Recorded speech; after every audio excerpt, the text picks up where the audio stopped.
Salut, c'est Trado, je suis content de vous retrouver pour la préparation de la semaine de trading sur France 40, Allemagne 30, Wall Street et US Texan, l'équivalent CFD du CAC, du DAX, du Dow Jones et du Nasdaq. Je vous retrouve de l'autre côté.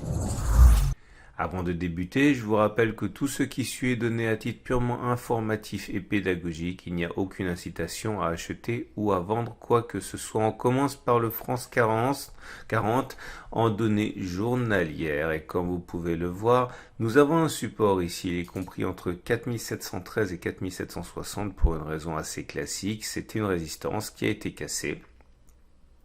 Et une fois qu'elle a été cassée, elle a changé de polarité, elle est devenue support. On le voit à l'échec des baissiers sur cette zone jusqu'au 15 juin et également plus récemment le 31 juillet. Et notre résistance de référence, elle est à 5202, 5229. C'est la zone qui est à l'origine du repli depuis le 9 juin. La zone grise que vous voyez, c'est la zone de résistance hebdomadaire que l'on comprend mieux avec une vue plus large. Vous voyez, c'est la zone ici qui a bloqué les cours. C'était un support qui a été cassé, qui a changé de polarité, qui est devenu résistance. Et donc, les baissiers sont sans doute massés sur cette zone grise. On descend d'une unité de temps. On regarde ce qui se passe sur les données 4 heures pour comprendre comment les traders en intraday pourraient agir. Tout d'abord, vous remarquez que la tendance est baissière. Nous sommes en dessous de la moyenne mobile à 50 périodes qui descend et en dessous de la moyenne mobile à 20 périodes qui descend. Dans ces conditions, les traders qui veulent se mettre dans le sens de la tendance cherchent des points d'entrée à la baisse sur les résistances, à commencer par cette zone bleue ici, comprise entre 4891 et 4911. C'était une zone de support qui a été cassée, qui a donc changé de résistance. On le voit lors de l'attaque haussière avortée du 30 juillet et du 31 juillet ici, mais également un petit peu plus tard, ici sur cette bougie. Autre résistance ici comprise entre 4380 et 4800, ancienne zone de support cassée qui a donc changé de polarité et qui pourrait donc servir aux baissiers à chercher des points d'entrée en cas de signal satisfaisant. Ceux qui veulent se mettre contre la tendance de données 4 heures et se mettre dans le sens de l'achat attendent sans doute que l'on revienne sur le support journalier des 4713, 4760. C'est ce qui s'est produit sur le sursaut d'orgueil haussier du 31 juillet ici. Un petit rebond a eu lieu. Cette zone pourrait être éventuellement mise à profit par ceux qui ont un biais haussier. Par contre, une clôture en dessous de ce support journalier des 4713, 4760 risque de servir aux baissiers à rentrer une fois de plus, une fois l'obstacle passé. Et on passe maintenant à l'Allemagne 30, l'équivalent du CFD DAX. Et là aussi, la tendance est difficile. Et nous avons un support ici compris entre 11 576 et 11 890 à peu près. C'est la zone de support qui a déjà préservé les cours d'une baisse plus profonde. C'était le 15 juin.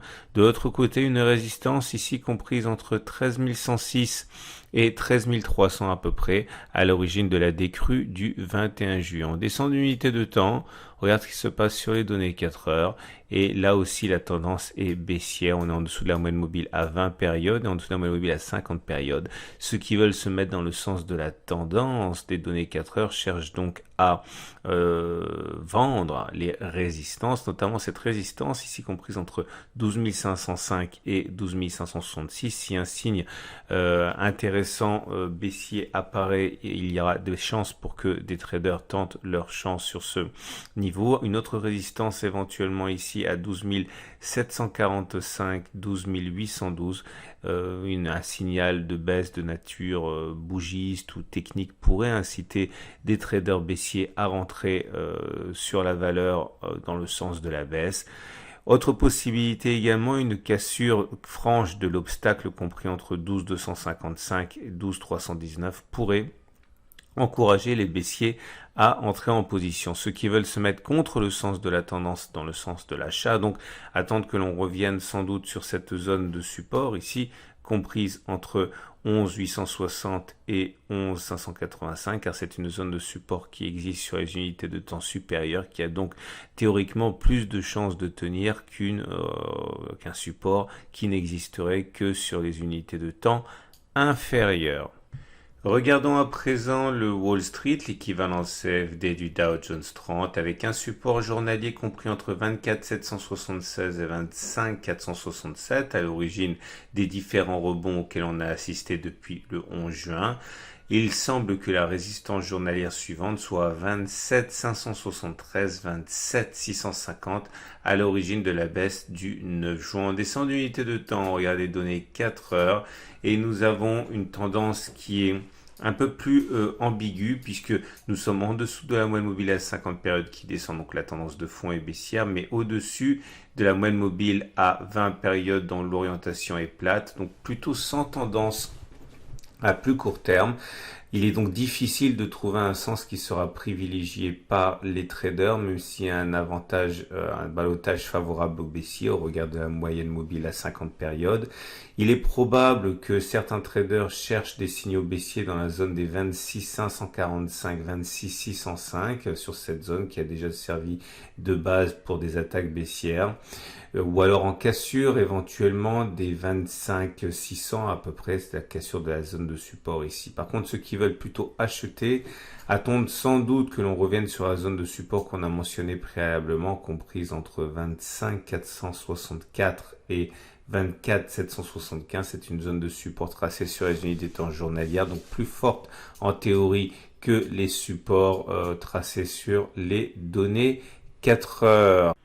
Et on termine avec l'US Texan, l'équivalent CFD du Nasdaq, avec des résistances hebdomadaires et journalières ici comprises entre 10 878 et 11 75 et un support journalier à 10 206, 10 309. À l'origine, c'était une résistance qui a été cassée, qui a changé de polarité, qui est devenue support. On le voit sur cette séance du 24 juillet. On descend d'unité, on regarde les données 4 heures avec une tendance qui est plus difficile à cerner puisque la tendance de fond est neutre, la moyenne mobile à 50 périodes est plate. Par contre, la tendance à plus court terme est haussière avec une M20 qui est ascendante. Ceux qui ont un biais haussier attendent sans doute que l'on soit passé au-dessus de l'obstacle, c'est-à-dire au-dessus des 11,73. Une clôture au-dessus de cette zone pourrait intéresser certains traders haussiers, ou alors éventuellement un retour sur le support journalier des 10 206, 10 309 qui est plus solide pour jouer l'achat que le support vert ici compris entre 10 378